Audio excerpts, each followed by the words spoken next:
નમસ્કાર મિત્રો, મારી યુટ્યુબ ચેનલ ઉપર તમારા બધાનું સ્વાગત છે। તો અત્યારે જે મેપિંગની અને ફોર્મ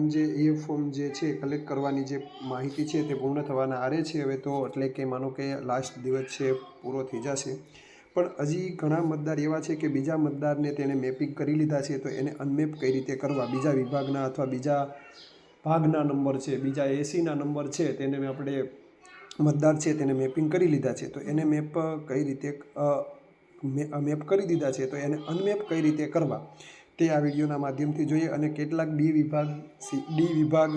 અને એફ વિભાગના જે મતદારો છે એને કઈ રીતે આપણે મેપ કરવા, તો તે આ વિડીયોના માધ્યમથી આપણે જે ચેક કરીએ। તો સૌપ્રથમ તમારે SRI અને એની અંદર જવાનું છે, ત્યાર પછી તમને લેંગ્વેજ સિલેક્ટ કરી અને સબમિટ આપશો એટલે એમાં ચોથા નંબરનું ઓપ્શન છે ડી વેરીફાઈ ફિલ્ડ EVF અને અનમેપ ધ ઇલેક્ટર, તેની અંદર તમારે જવાનું છે। તેની અંદર જાશો એટલે કે માનો કે તમારો મતદાર છે તેને વ્યૂ ડિટેલ આપેલી છે, વ્યૂ ડિટેલની અંદર તમારે જવાનું છે। વ્યૂ ડિટેલની અંદર તમે જાશો એટલે આ રીતની તમારે બોર્ડ ખુલી જશે। એમાં નીચે તમને આપેલું છે એડિટ એન્ડ અનમેપ। એડિટ અને અનમેપની અંદર જાશો એટલે કે તમે જે મતદારની તમે મેપિંગ કરેલા છે તેની માહિતી છે તમને અહીંયા બતાવશે। હવે એમાં પછી એ કેટેગરી હોય, બીમાં કરેલું હોય કે છેલ્લે ત્રીજા ઓપ્શનમાં કરેલું હોય, તો અહીંયા આપણે પહેલાં તમારે અપડેટ માહિતીમાં જવાનું છે। અપડેટ માહિતીમાં જશો એટલે કે જેને તમે આપણે મેપ કરી લીધા છે એની જગ્યાએ એના મતદારી સાથે આપણે મેપ કરી લીધેલા છે,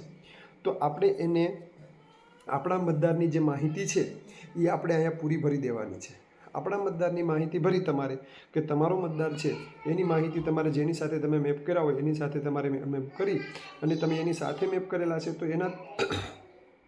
એ કેટેગરીવાળો હોય તો એની પોતાની જ માહિતી નાખવાની છે। જો બી કેટેગરીવાળો એટલે કે બીજા ઓપ્શનવાળો હોય, પ્રોગેનીવાળો હોય, તો એના સાથે જે મતદાર આપણે હોય છે કે એનો મતદાર જેના માતા પિતા એને આપણી માહિતી નાખવાની છે। અને જો પોતે જ હોય છે તો છેલ્લે છે તો એને તમારે કદાચ અનમેપ ન થતી હોય તો તમારે એના છેલ્લા મતદાર, તો આ ઓપ્શન સિલેક્ટ કરશો તો આપણે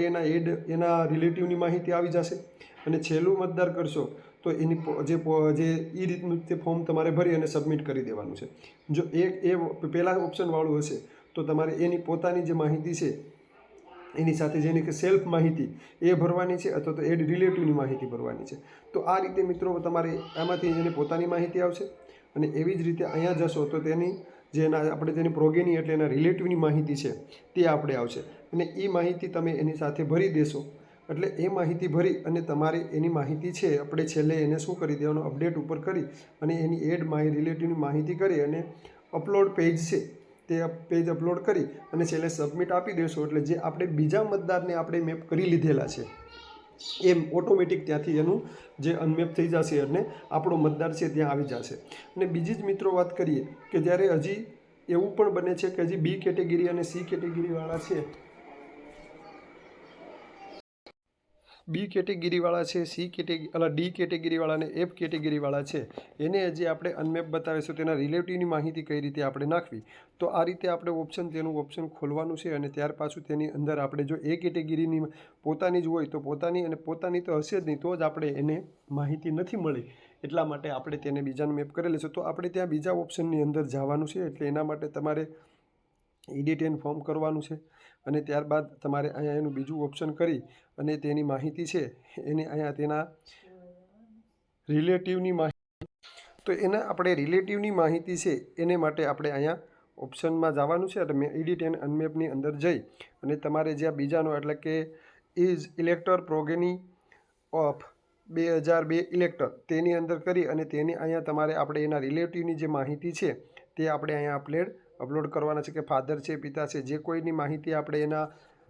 માતાની હોય તો માતાની, પિતાની હોય તો પિતાની, એ માહિતી નાખી અને તેને આપણે પાછું અહીંયા સબમિટ આપી દેવાનું છે। એટલે સબમિટ આપશો એટલે તેની અને ફોટો અપલોડ કરી એટલે કે એ જે વ્યક્તિને આપણે